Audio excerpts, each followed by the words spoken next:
peranan beliau sebagai pengerusi Suruhanjaya Pasukan Polis ada hadnya. Ada hadnya. Dia tidak sampai ke situ. Ya. Itu saya terkejut pada peringkat awal lagi. Apabila berlakunya perubahan kerajaan dan beliau dilantik sebagai Menteri Dalam Negeri, sejak awal lagi di mesyuarat pertama Suruhanjaya Pasukan Polis ni, beliau mendesak untuk mendapatkan kuasa bagi SP menentukan siapa yang boleh ditempatkan di sana, di sini, situ. Dan itu tidak baik. Tidak baik, tidak harmoni lagi. Jadi sukarlah bagi saya sebagai ketua ya untuk nak menyusun atur. Dan melalui perbuatan begitu akan timbullah kem-kem tertentu. Ini kem menteri, ini kem IGP, ini kem timbalan IGP, ini kem pengarah. Tak baik, tak baik itu. Saya telah membawa perkara ini 2 kali ke perhatian Yang Amat Berhormat Perdana Menteri. Saya telah membawa perkara ini ke perhatian Tan Sri Ketua Setiausaha Negara sendiri. Saya dah bawa. Saya ni bukan manusia yang keras kepala nak pakai langgar, ya tidak. Kita ada bos-bos kita kan. So saya bawa lah ke perhatian orang, tetapi kenapa masih lagi beliau hendakkan kuasa ni. Ya. Jadi tidak baik untuk negara ni, tidak baik. Dan ia bukannya sebab saya sebagai IGP saya hendakkan kuasa tu, tidak. Memang benda tu perlu. Ya, saya menentukan siapa yang boleh dilantik sesuai atau tidak, ya. Because saya bergelumang setiap hari dengan pasukan. Menteri tidak. Dia ada lagi berapa jabatan lagi.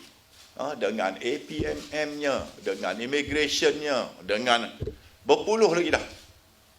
Registrar of apa ni, bawah Kementerian Dalam Negeri. Mana ada masa? Mesyuarat Suruhanjaya Pasukan Polis ni, saya telah tegaskan daripada mula, SPP ni amat penting kepada PDRM.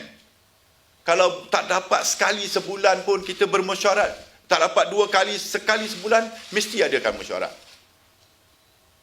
Saya telah tekankan, ikhlas daripada mula. SPP tak ada pejabat. Bayangkan, ni saya nak kongsilah dengan orang ramai. Lalu di situlah letaknya SPP ni, martabatnya. Pejabat pun tak ada.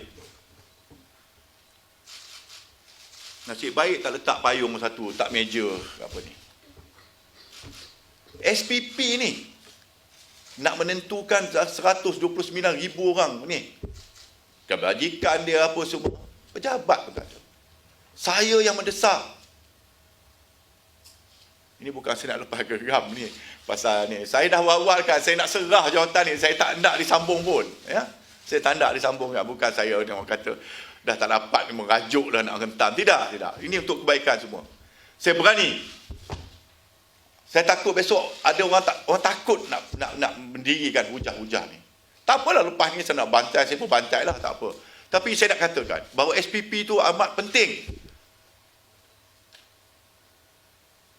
Dia tak boleh mesyuarat 1 jam, 2 jam. Berpuluh-puluh kes tata tertib masih tergantung lagi. Tak dibuat keputusan. Meeting 2 jam, macam meeting minum kopi EO dengan apa je. Begitulah keadaannya. Tak ambil berat langsung. Bukan saya tak mengadu perkara ni. Saya mengadu perkara. Saya tekankan betapa pentingnya. You bayangkan kalau SPA punya perjalanannya macam ini, Suruhanjaya Perkhidmatan Awam macam ni perjalanan dia. Itulah yang terbaik-baik, sebaik-baik sekali lah, ya. SPP ni tidak dipengerusikan oleh seorang menteri. Saya sarankan di sinilah. Sebaik-baiknya bagilah seorang bekas ketua hakim ke untuk menjadi pengerusi Suruhanjaya Pasukan Polis. Kalau seorang menteri ni masuk dia punya unsur-unsur politik dia di dalam tu, tak baik. Sebelum ini pernah cuba diusahakan, tetapi berlaku perubahan pucuk kerajaan oleh Tan Sri Abu Kasim dulu. Ya, cuba untuk nak menyarankan kepada kerajaan supaya SPP ini tidak lagi dipengerusikan oleh seorang menteri, bagi seorang hakim.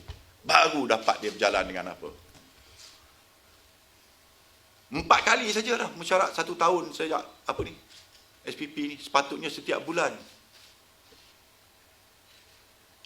So mesyuarat yang terakhir ni, yang sepatutnya katanya dibuat pada hari ni lah. Awal-awal saya dah kata saya tak mau hadir. Sebab niat diadakan SPP itu pada hari ini itu memang niat dia tak betul lah.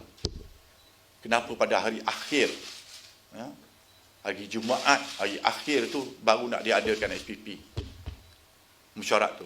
Kenapa tidak seminggu, 2 minggu sebelum ni supaya dapatlah kita berbincang. Sekiranya ada apa-apa yang pincang, so kita boleh perbaiki. Ini, hari ini buat mungkin 50 minit ke setengah jam ke, lepas tu minggu depan saya dah bersara. Apa saya nak buat? Saya sebagai IGP ahli yang utama dalam tu. Sebab saya yang jadi ketua pada pasukan. Of course ada pengurusi.